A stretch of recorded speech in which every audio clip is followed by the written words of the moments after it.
Scott, welcome. We are at our first vodcast with Impact, and we have a huge privilege to be on Derek Cliff's farm here at the Hoop Boerdery, literally right in the middle of Paarl. Derek is a very good friend of mine and a long-standing customer of Impact, and basically our objective with the conversation is to understand more about Derek, the farm, the granite farm up on top, and we can talk a bit of rugby as well.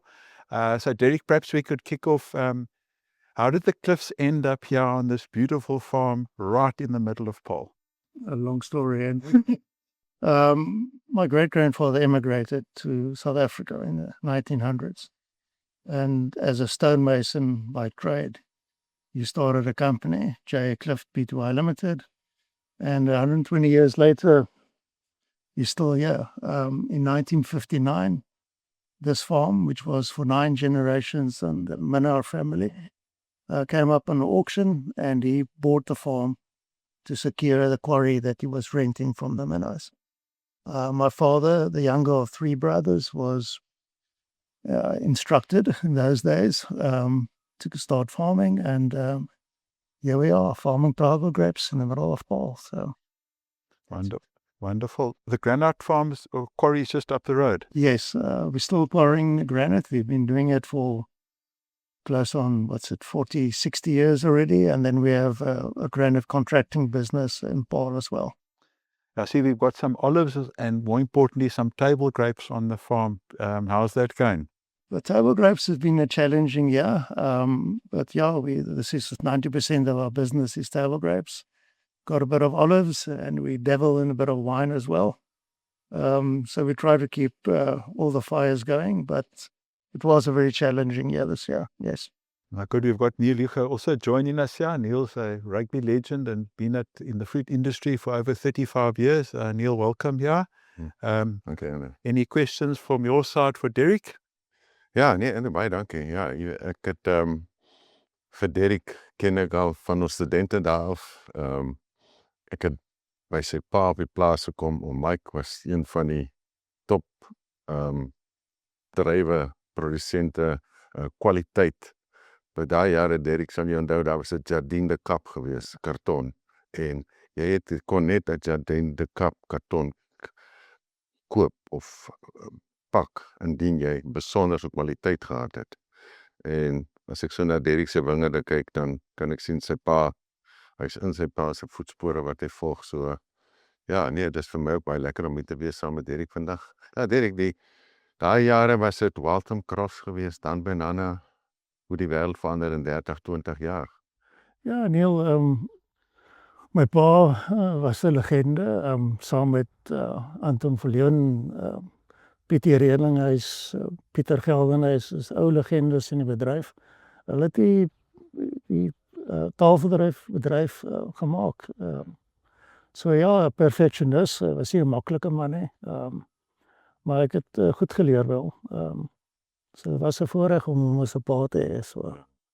Ja, ek kan net dink, ek kon nou baie jare, baie goed in my beginjare, en ek het 1987, toe ek by Unifruco begin het, net na die sagte veteraat, 94 was die regulering, maar jy werklik vir jou vrugte in die mark verdien het, voordat sal onthou die pool skema, waar jy eintlik jou swakker produk beskerm het in die mark. En daarvan af aan kry jy basies as jou produk, kom ons sê by Tesco of Marks and Spencer waar in die mark gaan, dis die prys wat jy kry. En hoe die variëteite ook verander het. Vertel ons 'n bietjie meer. Ja, ek dink, Neil, soveel dinge het verander, van deregulering na openmarking, cultivars. Daar is soveel vir cultivars vandag. Ek dink as oor die 100 cultivars wat op plase verbou word. Dit is 'n goeie ding, gee vir jou geleentheid, veral as jy 'n kleiner produsent is, om baie meer selektief bemarking toe te pas. Maar jy het sy uitdagings ook. Jy sal weet, jy plant 'n nuwe cultivar en dit vat 'n paar jaar om hom te leer, jy weet, om sy nikke te besef wat sy nikke is en vir hom goed te kan boer. Maar dit is 'n opwindende tyd.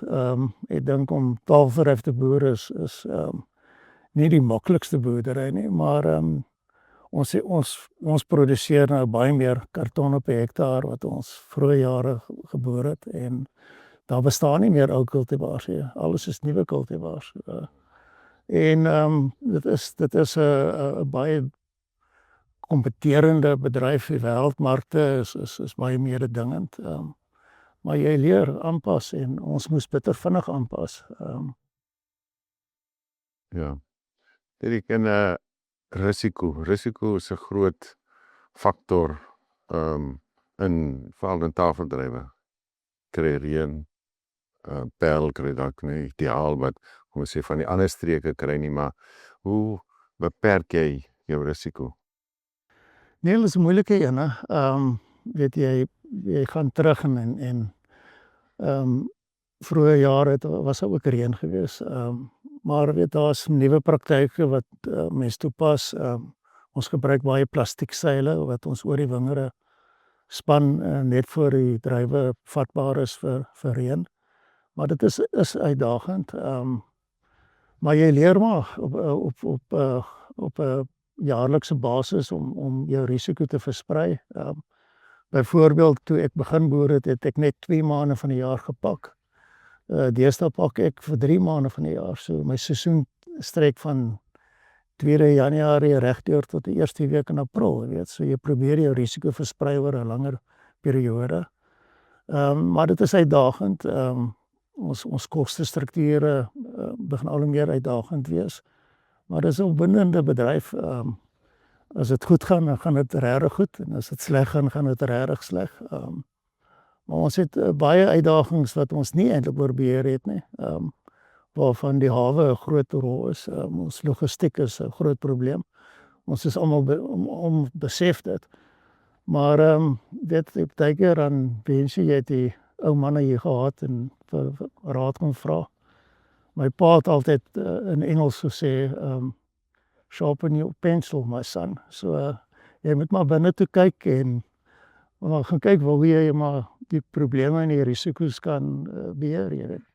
Ja, dit wat jy kan beheer, moet jy beheer. Maar ongelukkig soos jy sê, en daar word mos maar baie gepraat oor die hawe en dit wat eintlik baie jammer is dat dit soveel jare al aanhou en dit lyk net vir my, daar is vordering, maar die vordering is net te stadig. Ek dink as jy gaan kyk oor afgelope jare, is dit biljoene rande wat die vrugtebedryf in geheel, wat dit kos, die oneffektiwiteit van die hawens, as ek dit. Ja, ek weet ou probeer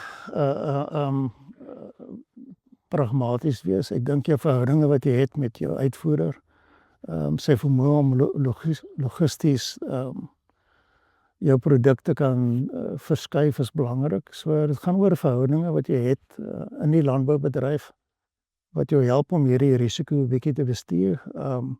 En ook markte, weet, om sekere markte te probeer benut. Maar dit is uitdagend vir al jaar, baie uitdagende jaar. Nie net met die hawe nie, maar ook die weer. Weet, ons het buitengewone warm temperature, baie wind gehad. Seisoen is fisies baie vroeër gedruk deur die weeromstandighede. So uitdagende jaar, maar ja, volgende jaar is dit al weer. Jy leef voor, weet, so. Jy het net genoem van plastiek nette en is dit plastiek wat jy fisies oor die druiwe trosse sit, maar sê. Ja, is 'n 40 mikron wit plastiek wat jy oor die kap sit, jy maak hom vas op die kap en dit help vir reën, jy weet. Baie effektief, maar jy moet ook jou tydsberekening reg kry. Ek doen dit as 'n praktyk op al my kultivars. Ek kan nie plastiek skuif van een kultivar na 'n ander kultivar toe, maar dit het 'n besondere positiewe effek. Maar dan moet jy net 20 mil reën kry, weet. 80 mil reën is nie gesond vir rypdruiwe nie, weet. So jy help dit jou die risiko versprei en dit help jou die probleem bestuur, jy weet. So. Ja. Die druiwe mark die vroeër na verwys. Suid-Afrika produseer ongeveer 80 miljoen kartonne tafelsdruiwes uitvoer. Peru en 'n baie soortgelyke geleef 100 50, 160 miljoen, dan jy nog vir Chile, jy het vir Australië wat ooste toe gaan. So is 'n hoogs kompeterende bedryf. En variëteite, kwaliteit speel natuurlik 'n belangrike rol om jou produk daar te plaas waar jy werklike waarde kan kry. Ja, Neil, daar is nie 'n kompromie as dit by kwaliteit kom nie. Jy moet kwaliteit produseer. Hoe groter 'n boer jy is, hoe groter is jou risiko ook om al die markte te kan voldoen aan daai gehalte. Vir my persoonlik, my verhouding met my uitvoerder, om selektiewe markte te benut, is vir my 'n belangrike aspek. So ja, ek probeer my risiko versprei, maar ek het ook die regte vennootskap, jy weet. Ek dink dis die belangrike middel wat ek gebruik het, verhoudinge en 'n vennootskap, jy weet. Ja, ek dink ek hou van die woord wat jy sê, vennootskap. Daar's baie verskaffers, daar's diensverskaffers. Op die einde van die dag, besigheid het so kompeterend geraak dat jy moet eintlik na die besigheid kyk as 'n vennoot in jou besigheid. Wat diensverskaffers soos 'n Impact of 'n uitvoerder wat jy gebruik, hy moet waarde toevoeg in die ketting. Maar as jy op sy nommer druk, dan moet hy beskikbaar wees en met 'n voorstel of 'n oplossing. Ja, Neil, ek glo besigheid word gedoen tussen mense, nie tussen besighede nie. So die verhouding wat jy met die persone binne 'n besigheid opbou, dis vir my baie waardevol. So ek glo aan verhoudinge en dit moet volhoubaar wees, weet. Prys is belangrik, ja, maar prys kan nie altyd die goedkoopste wees nie. En so verwag ek ook dat my produk moet beskerm word. So vir my is dit my lese is verhoudinge. Ek bou al my besluite op verhoudinge wat ek het met my verskaffers, met tegniese ondersteuning, met almal waarmee ek werk, is verhoudinge vir my belangrik. So Ja. Die Suid-Afrikaanse boere is passievol. Ons is passievol oor rugby. Lyk my daar's 'n groot verbintenis tussen en as dit mos goed gaan, dan gaan dit mos met almal goed, soos met die bokke waar dit goed gaan. Dan is almal sommer in 'n beter spasie. Om jou plek te verseker in die mark, as ek sê gegeewe sterk kompetisie. Dit moet volhoubaar wees. Jy moet die hele tyd innoveer. Nuwe variëteite, tantieme speel 'n groot rol. Nuwe variëteite is duur en dan sê ook nog nie getoets werklik in die ek dink dis die grootste uitdaging is watse variëteite.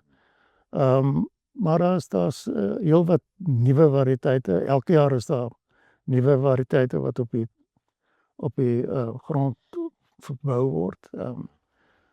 Jy probeer maar, soos hulle Engels sê, 'n gut feel kry. Jy vra, jy praat met mense. En gaan ook oor jou verhoudinge met mense binne hierdie bedrywe, weet. So daar's altyd lesse te leer wees in landbou. I mean, geen jaar is dieselfde jaar. Elke jaar kom die natuur en hy gooi maar vir jou hierdie mengelmoes van omstandighede, maar jy moet aanpas, jy weet. Maar dit raak moeilik, maar dit is ook lekker, weet. As dit goed gaan, dan gaan dit goed, maar ons hou van wen. So ons druk voort. Derek, three things you enjoy about farming. What drives you? Money. No, Andrew, I think it is very satisfying if you get it right. It's rewarding, and you're in control of your own destiny. You know, you put all this effort in. You work with people, and you're outside in nature. You know, so it's the ability to read nature and the ability to adapt your decisions and in this changing environment. But it's rewarding. It's a combination of what you put in, very uncompromising, the quality of produce you produce. But you need people. You know, you need people to prepare it. You need people to market it. You need people to supply you with your goods. So it's about a combination of relationships, which makes it quite rewarding. Best advice you've ever been given? Get to the basics. And what message do you have for young farmers that are in difficult situations at the moment, particularly with this grape season? What advice would you give them? Andrew, take a deep breath, step back, go back to the basics of farming. There's no wonder, miracle to be successful. It's hard work, but just go back to the basics. No, good. Derek, from our side, thanks very much for seeing us here. I've known you for close to 20 or 25 years. We appreciate your support as from Impact side, and your inspiration to us when we leave here. Even though your farm's small, you're making a big difference here. We have a small gift of wine for you from Kudenhof, just to say thank you. And there's a nice hat you can wear when you go to Mossel Bay again. And thanks again. It's been a privilege to be here. Thank you, Andrew. Awesome. Thank you. Thanks, Neil. Thank you. Dank je, Dirk. Here we are.